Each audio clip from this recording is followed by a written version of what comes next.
¿Y si os dijera que el blanco del Real Madrid, la mayor derrota de la historia del Manchester United, el origen del Corinthians brasileño y la concepción del juego limpio en Inglaterra, todos tienen el mismo punto de partida, el Corinthians FC? Pues vamos a hablar de ese club.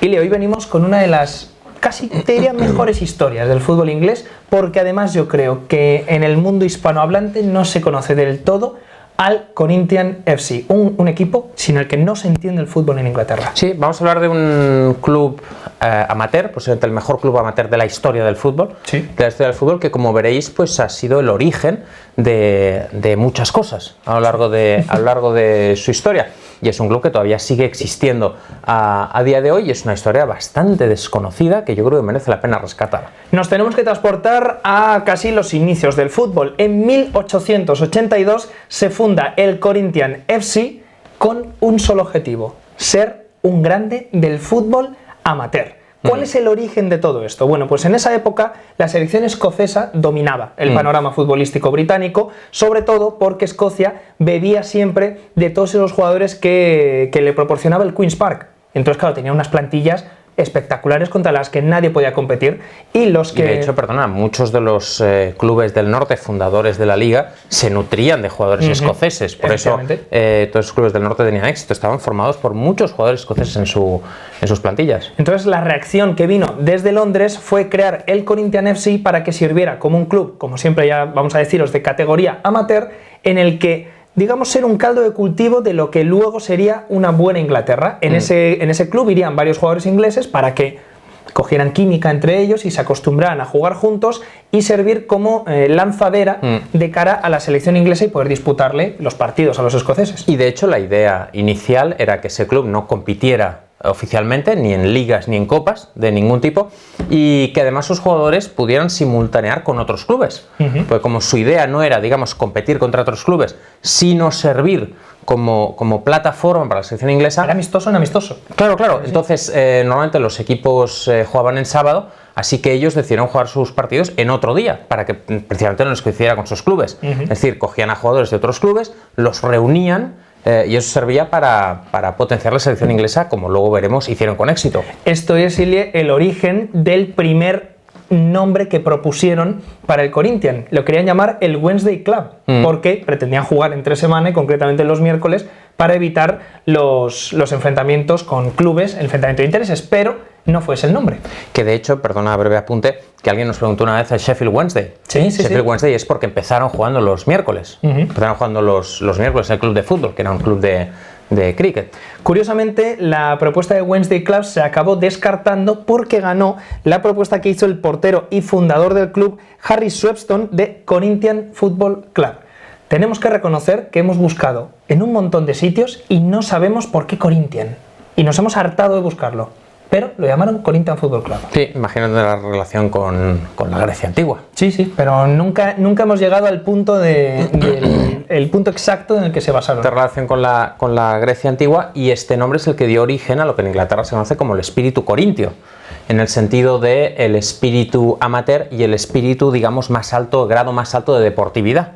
Cuando uno hace referencia al espíritu corintio, hace referencia a eso, ¿no? Es decir, al espíritu del juego limpio, al espíritu de la honestidad, de la sinceridad en el juego, que es lo que pregonaba este club y es una de las cosas que más impactan de la historia del club, que era un club regido por unos principios éticos y morales muy estrictos. Siempre que escuchéis a algún británico hablar de Corinthian Spirit, están hablando de un término que se acuñó gracias al Corinthians Football Club. Sí. Es así de grande esto, porque ellos, como tú bien decías, lo que ellos pregonaban es que el fútbol como juego tenía que seguir manteniéndose como un juego, no como una competición. Y tienen muchos conceptos interesantes, como que ellos se oponían a la lucha competitiva y a la búsqueda de trofeos, y sirva de ejemplo además en cuanto a la selección de jugadores, unas declaraciones de su exjugador Gilbert Smith, que dijo que los jugadores brillantes pero egoístas no son tolerados en el Corinthians.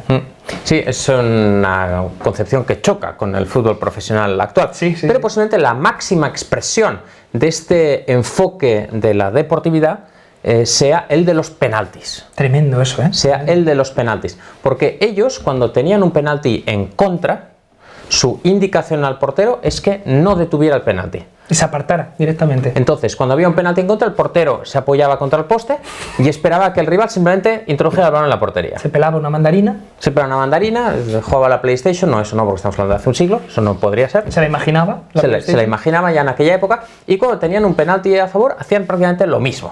Hemos encontrado dos versiones diferentes, pero las dos coinciden en lo mismo, que es que no marcaban el gol. Según uno de los libros que hemos consultado, el lanzador del penalti golpeaba de determinada forma para que el balón saliera fuera, que yo se lo veo un poco arriesgado, porque accidentalmente la puedes marcar. Es que esa ojo, porque es la típica de no. Porque dice que la lanzaba por encima del larguero. Os devuelvo el balón, la típica desde tu campo, y al final se la acabas metiendo el gol de tu vida. Os devuelvo el balón por la escuadra. Sí, ya, vale. Y otra más, que me parece más verosímil, es que simplemente golpeaba el balón y se lo daba al portero rival. Decía, coge el balón y sigamos jugando. Porque ellos consideraban que ningún deportista, realmente deportista, haría una falta a propósito. Y que por tanto, pues no debían ser penalizados. Fijaos el nivel de esta gente que, a ver, lo decimos, ¿no? Antes del vídeo también hemos comentado que eran un poco Flanders. Eran un poco Flanders. No sé si todo el mundo entenderá el concepto Flanders. ¿Podrías desarrollarlo un poco? Eran un poco blandos. Un poco atontados. Es decir, vamos a ver. O sea, una cosa es deportividad y otra cosa es ser tonto. Quiero decir, yo soy. Imagínate un rival del Corinthians diciendo, vamos a ver, yo entiendo que sois muy deportivos, pero es que tu compañero ahora mismo tiene la tibia al aire.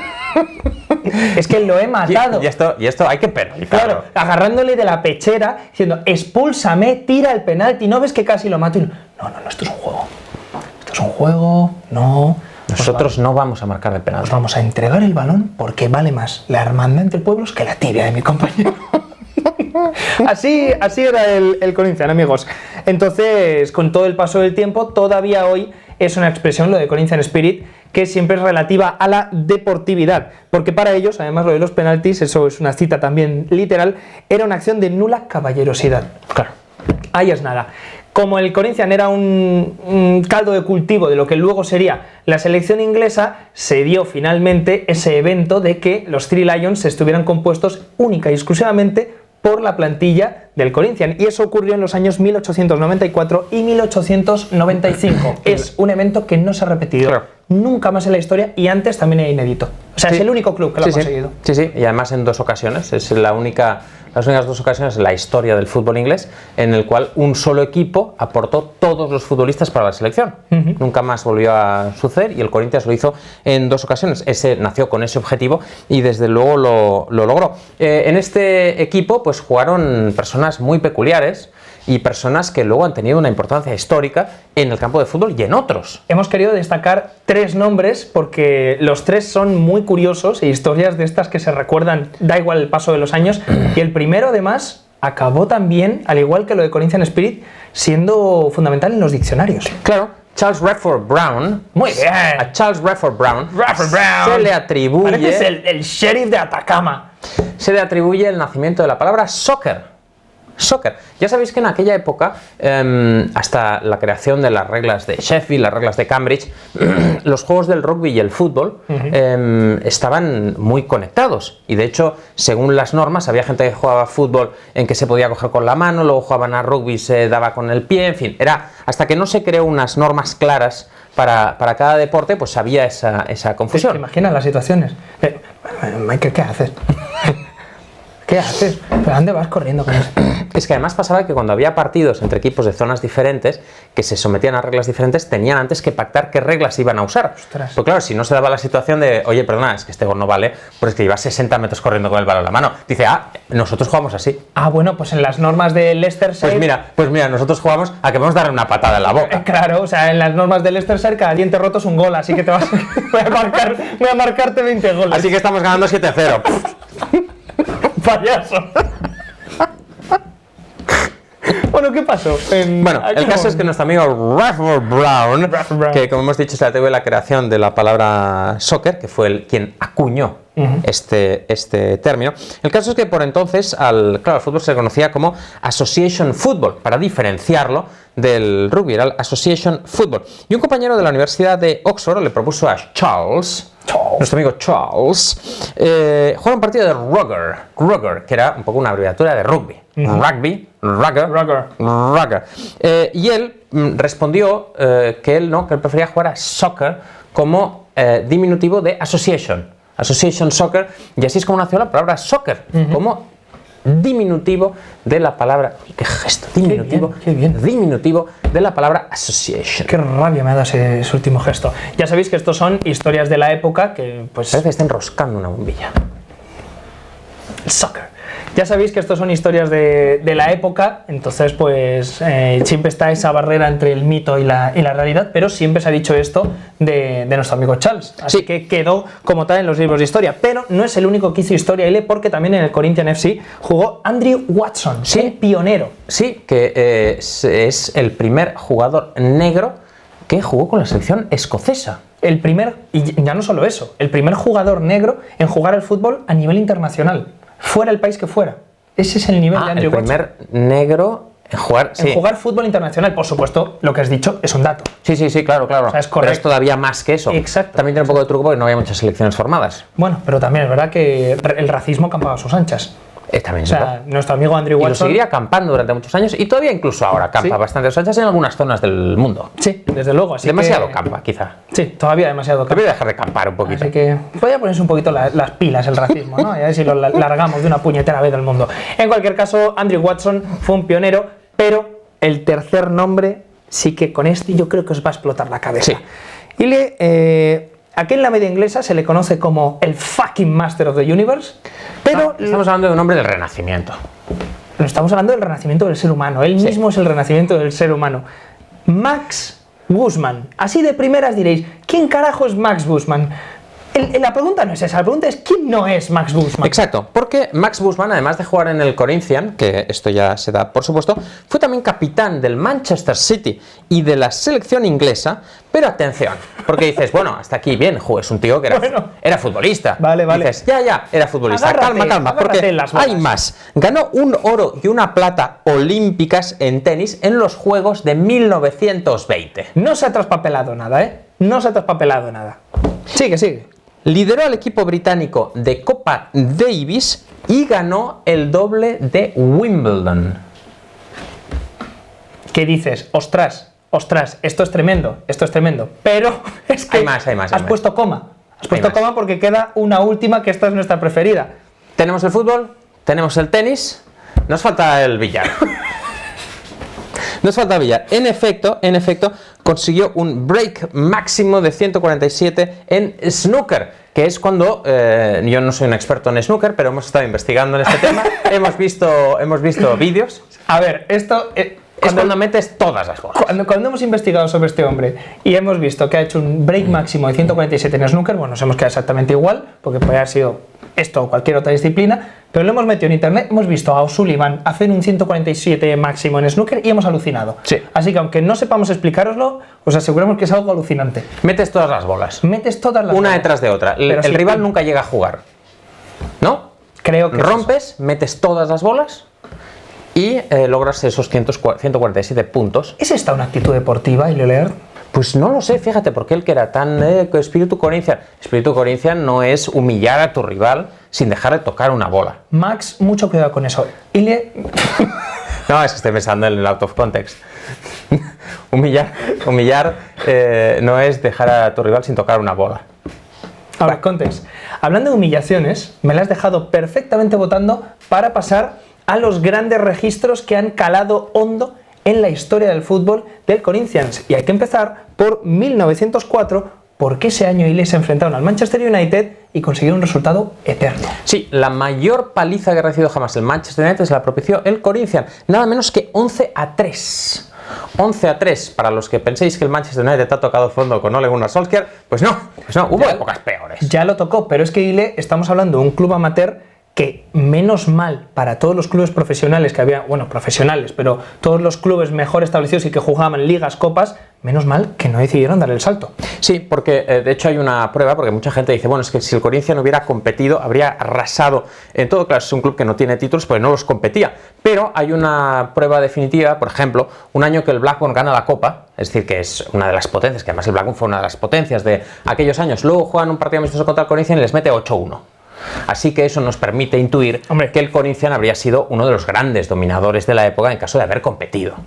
Para que os hagáis una idea de hasta qué punto llegó la influencia del Corinthians, bueno, un equipo que jugaba con ellos un amistoso se aseguraba grandísimas asistencias a sus estadios, era realmente un fenómeno de masas en Inglaterra. Era un Globetrot, Harlem Globetrot desde el fútbol. Pero es que está bien tirado porque era algo así. No, si no te lo digo en bromas, te lo estoy diciendo en serio. Hay algo que digamos en broma en este. No.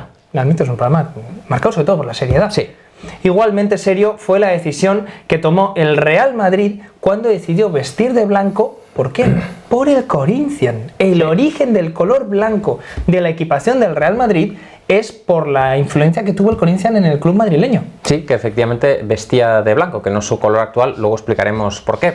Pero el Real Madrid no fue el único club a nivel mundial influenciado por el Corinthians, porque el Corinthians de Brasil fue fundado y bautizado en honor precisamente al Corinthians, que vosotros pensaréis, ¿y cómo es posible que un club de Londres haya provocado el nacimiento, la creación, la fundación de un equipo en Brasil? Pues porque su popularidad era tal que hacían giras y en 1910 si no recuerdo mal, se fueron a hacer un tour por Brasil e impactaron tanto que un grupo de obreros brasileños decidieron fundar un club y dijeron, pues vamos a poner el nombre de ese equipo tan molón de Inglaterra que ha venido a hacer esta gira y ha arrasado todo lo que había a su paso, vamos a llamarnos Corinthians. Y el Corinthians de Brasil debe su nacimiento al Corinthians. Y uno de los equipos desde entonces más exitosos de Brasil, un histórico desde luego de la competición brasileña. Así que para que os hagáis una idea de la verdadera influencia del Corinthians. Precisamente por estas giras en 1914 también hay que contar la parte triste de esta historia, porque iban a hacer otra gira por Brasil y cuando estaban de camino a territorio americano les informan de que ha estallado la Primera Guerra Mundial y la tripulación, por tanto la plantilla, decide tomar la decisión de dar la vuelta y volverse a Europa para luchar por su país. Sí. Muchos de ellos, además, tanto los jugadores como también miembros de la plantilla, pues fallecieron. De hecho, las dos guerras mundiales tienen una enorme influencia en la historia del club. La Primera Guerra Mundial, la que arranca en 1914, provoca la cancelación de esa gira y la desaparición de algunos de los miembros del equipo, y el inicio de la Segunda Guerra Mundial marca el final del club, final conocido como Corinthians FC. En 1939 se fusiona con el Casuals FC y nace el Corinthians Casuals en ese año 1939. Es decir, que de alguna forma las dos guerras mundiales, el inicio de las dos guerras mundiales, marcan momentos históricos del club. Sí, bien visto. El Casuals FC es el otro club que ha aparecido en esta ecuación. Era también un club amateur, que de hecho se fundó un año después que el Corinthians, 1983, ¿no? En el 83, y se juntaron para generar ese club que ya has comentado, el Corinthians Casuals FC, que a día de hoy sigue existiendo. Sí. En la unión de ambos clubes adoptaron los peculiares colores de los Casuals, porque visten con un color como marrón chocolate y rosa. Chocan muchísimo, pero desde entonces lo visten así. Es muy curioso sobre todo que no escogieran los colores del Corinthians, que era el equipo en teoría más exitoso. También es verdad que si te quieres distinguir de verdad, una cosa es el blanco y otra cosa es el chocolate con rosa. Sí, es verdad. Está bien tirado. Un último apunte sobre este tema. Cuando veis el escudo del Corinthians Casuals, veis el año de fundación del Corinthians, el 1882, el del Casuals, 1883, y el conjunto, que es 1939. Sí, que es cuando, digamos, mueren los dos antiguos. Exacto. Y nace la fusión, ¿no? Pero aún así nos dejaron historias, como Corinthians Casuals. Claro, como Corinthians Casuals, que insistimos, siguen existiendo. De hecho, están actualmente en la 7ª división del fútbol inglés, actualmente sufriendo un poquito por mantener la categoría, pero siguen existiendo. Por cierto, no lo hemos comentado, están al sur de Londres, precisamente cerca de Wimbledon. Antes hablábamos de nuestro campeón de Wimbledon. Están relativamente cerca de Wimbledon, es decir, al sur de Londres. Pero a lo largo de esta trayectoria conjunta, ya como Corinthians Casuals, nos han dejado efectivamente historias curiosas. Una de ellas tuvo lugar en 1988. Es que 1988 es un año muy importante para Corinthians Casuals, porque ambos clubes, cuando ya estaban por separado y eran amateur, eran nómadas, Sí. no tenían estadio. Entonces Esto pasaba mucho en aquella época también. Efectivamente. De hecho, el apellido, digamos, de Wanderers muchas veces venía exacto. por el hecho de que iban cambiando de un estadio a otro. Y Casuals y Corinthians no tenían estadio, entonces jugaron en multitud de estadios hasta que en el 88 por fin se hacen en propiedad del King George Field en Tolworth, en Londres. Así que por fin tuvieron una casa. El campo del Rey Jorge. El campo del Rey Jorge. Iba cada fin de semana. Ahí en Tolworth. A verlos. Que está donde os digo, en el sur de Londres, junto a Wimbledon. Y ese mismo año también hacen un viaje muy especial a Brasil para enfrentarse a un equipo de leyendas del Corinthians. Y eso Ile nos deja una foto para la historia. Sí, una foto espectacular porque Sócrates, el famosísimo jugador brasileño, pues disputó aquel partido con las leyendas del Corinthians y os dejó también esa estampa con ese uniforme rosa y marrón chocolate.